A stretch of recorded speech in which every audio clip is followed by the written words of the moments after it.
Share করব শাহী ডিম roast. আর এর জন্য কিন্তু প্রথমেই ডুবো তেলের মধ্যে দিয়ে দিচ্ছি পেঁয়াজ কুচি। পেঁয়াজগুলো খুব ভালো করে ব্রাউন কালার হয়ে গেলে এখানে এখন তুলে নিচ্ছি।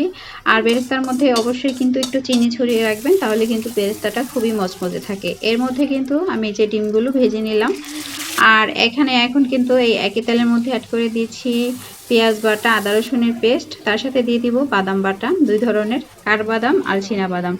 আর এরপর দিয়ে দিচ্ছি গোটা গরম মশলা, স্বাদমতো লবণ দিয়ে এখন আবার একটু মিশিয়ে নেব। এরপর কিন্তু দিয়ে দিচ্ছি শাহি মশলা, বলতে এটা এখানে কিন্তু হচ্ছে পোস্ত বাটা আর শাহি জিরা বাটা।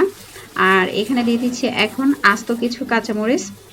এরপর কিন্তু দিয়ে দিচ্ছি রাঁধুনি প্যাকেটের মশলা রোস্টের। আর এরপর দিয়ে দিচ্ছি গ্রেভির জন্য কিন্তু আমি তরল দুধ হাফ কাপের মতো। আর এখানে কিন্তু কোনো পানি অ্যাড করা যাবে না, এই রান্নাটা অবশ্যই হবে কিন্তু একদমই দুধের মধ্যে। আর এই তো দেখেন উপর থেকে কিন্তু মশলার গায়ে তেল উঠে গেছে। আর এ পর্যায়ে কিন্তু এখন দিয়ে দিচ্ছি হাফ কাপের মতো টক দই, আবারও খুব ভালো করে মিশিয়ে নিব। আর টমেটো সস দিয়ে দিয়েছিলাম উপর থেকে হাফ কাপের মতো। আর এই তো গ্রেভির মধ্যে এখন খুব ভালো করে কিন্তু ডিমগুলো দিয়ে সেট করে নিয়েছি।